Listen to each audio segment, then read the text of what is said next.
Puwersa na ng Barangay Ginebra, San Miguel Beer, Tony Bishop. Magandang performance agad ang pinakita sa first quarter ng game.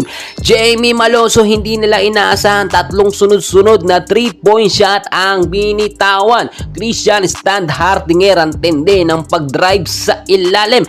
While finally, mga idol, game 2 na ng Barangay Ginebra at San Miguel Beer. At nakita nyo naman dito, kinakailangan ng manalo at bumawi, makabounce back ng Barangay Ginebra.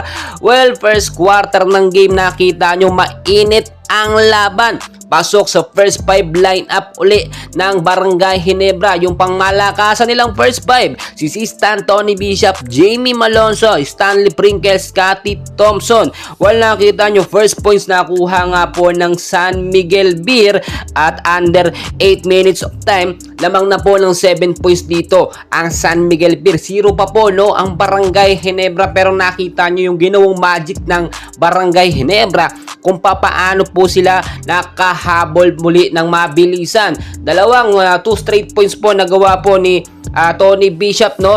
Dalawa, bali 4 points po. Eto naman si Jamie Malonzo, nakapagtala ng 9 points. Tatlong sunod-sunod po yun na 3-point shot ang kanyang ginawa, no? Hindi po nagmimintis. Under 6 minutes po. Nakita nyo naman, dito uminit ang laban. Lumakas po ang depensa ng Barangay Ginebra. Nakakahabol sila pa unti-unti. Eto naman po, nakita nyo dito, no? Under 1 minute, saka pa ipinasok po. Eto si Maverick Ahamnisi at si Japet Aguilar. So far maganda, nagtapos ang first quarter ng game.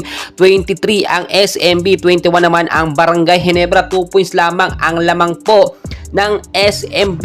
Pagdating ng second quarter ng game, first points nakakuha agad ng Barangay Ginebra. Si Scotty naman nung umi-airing ngayon, maganda at pinalakas ng SMB ang kanilang depensa, pero hindi nagpapatalo ang ating Barangay Ginebra. Never side day ang nangyayari. Mas lumakas ang depensa at nakita nyo, nagtuloy-tuloy po ang magandang momentum ng Ginebra dito sa second quarter ng game. Mainit na mainit po ang laban. Pagdating naman ng third at fourth quarter ng game, nasa second half na tayo. Dito talaga never say die ang nangyari. Nakita na very crucial na talaga yung laban.